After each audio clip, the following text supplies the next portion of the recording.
Hello everybody and welcome to my channel. My name is Yahaira and this is the Lit's Budgets. And on my channel I bring you weekly budget with me and cash stuffing videos and just trying to show you guys a journey along the way and maybe help you guys out with your own budgeting journey along the way.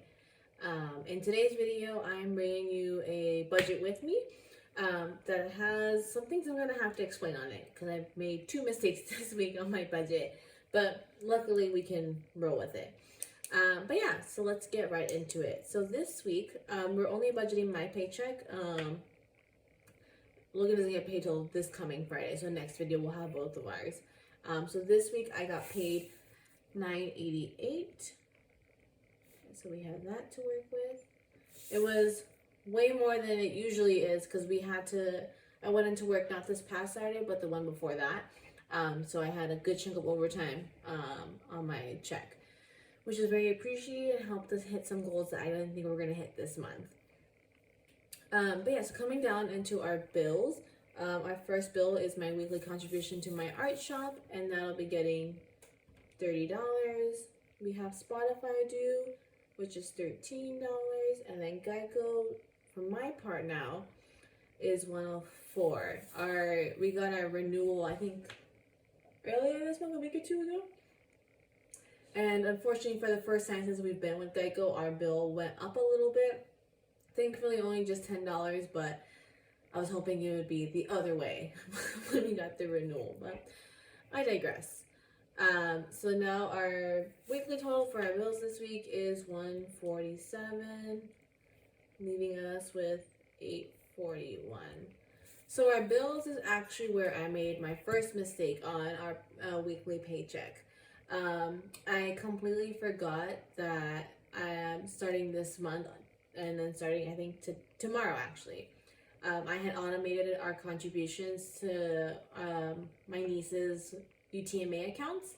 For those of you who aren't familiar with, UTMA accounts are essentially, the best way to describe it is custodial investment accounts. So I opened up these accounts in their names, on their behalf basically, and it's you, their parents, anyone in their life can contribute money to it, and it's at a certain age depending on the state. We're in California, so we could pick anywhere from 18 to 25.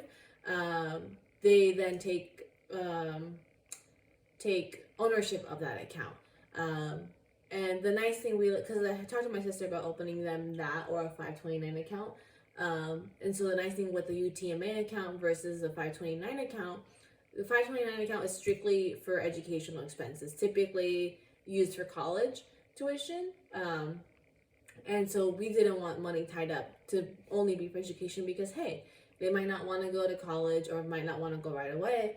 So we opted to opening up that UTMA account to give them just a little more freedom.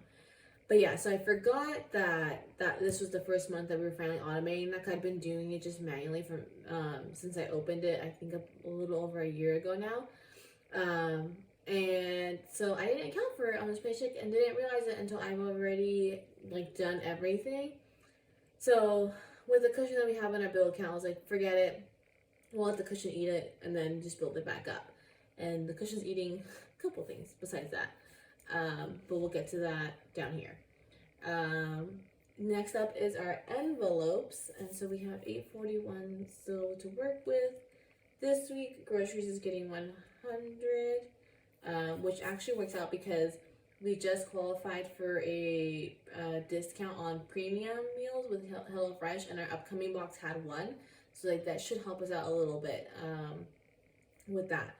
And hopefully not be as much as it usually is. Pups, eating out, fun, and me are all getting our usual $50 this week. Although we did already spend some of that eating out money. It was a very stressful day at work yesterday, and Logan knows that basically the number one way to make me happy is to get me comfort food.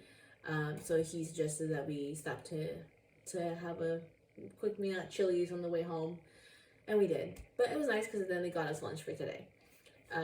Gas this week is getting $80, and then we'll be sending $20 to Costco.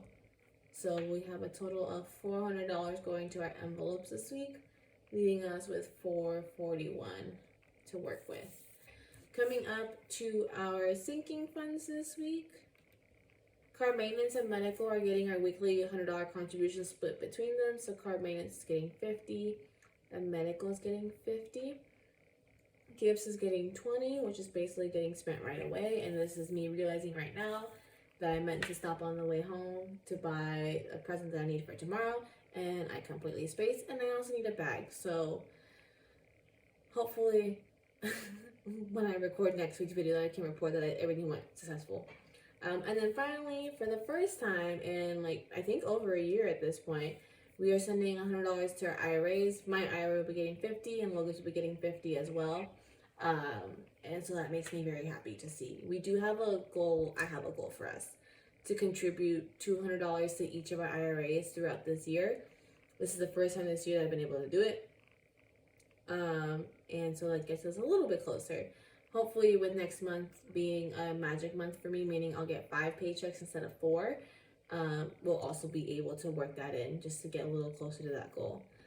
So this week our sinking funds / IRAs are getting a total of $220, leaving us with $221 to work with.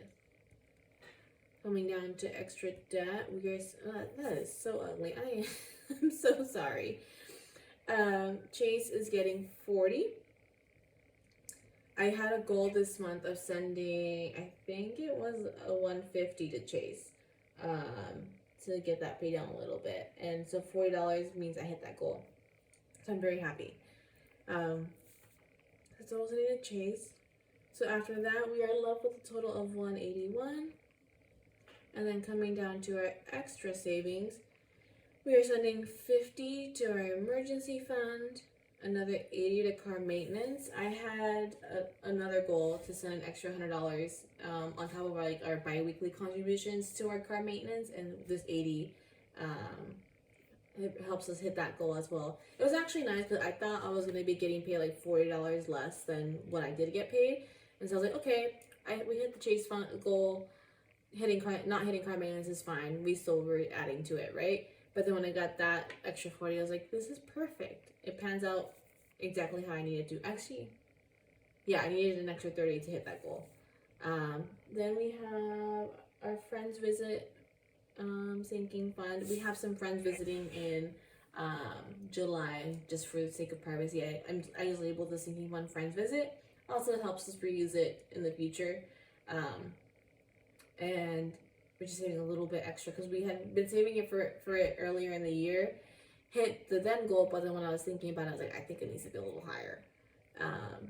And so that's going to that. Now that we hit camping sinking fund, that's being the next focus.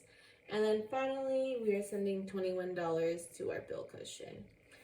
If you watched my last budget with me, yeah, I think it's only the budget with me, I had mentioned that we had a discussion that our bill cushion was at about $300, and both of us felt like that was a safe amount to have in there. Because initially I got like, oh yeah, I'm gonna save like $1,000 in our bill cushion, right?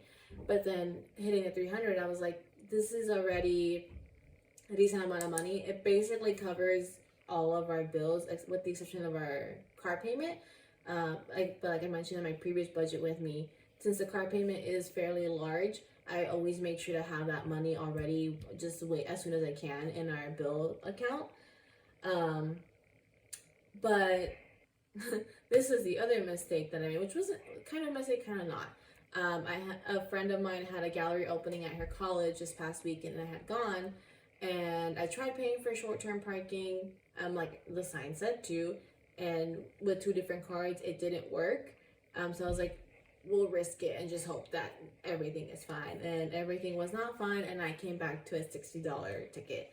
I'm gonna try to fight it. I unfortunately was not smart enough to take a screenshot of my attempts so I can send it to them. But I'm just gonna send them a nice little email and be like, hey, had an issue. Other people had issues that I talked to too. So can we just forget this and go? But on the off chance that they don't want to waive it and we have to pay the ticket, so between that and then forgetting about my niece's investment contributions, that is going to take our bill cushion down to about $200. So just being preemptive and adding to it just to get it built back up. So it is what it is. It'll get built back up, and then we'll be able to free up that little bit of chunk too to add to other sinking funds. But yeah, so this week we're sending a total of 181 to extra savings, leaving us with nothing left over. Everything has a job, everything has a place, whether it's to be used now or later, it's gonna get used. But yeah, so that'll do it for today's video. Sorry for clicking it, it's just a bit of a nervous habit. If you guys ever have any questions about our budget or how we do things, please feel free to ask. I'm more than happy to explain how we do things or clear any confusion up. If you can, please give my video a thumbs up, and if you haven't already, please subscribe. It really helps my channel. And yeah, just thank you for being with me today, and I hope to see you guys in my next video. Bye!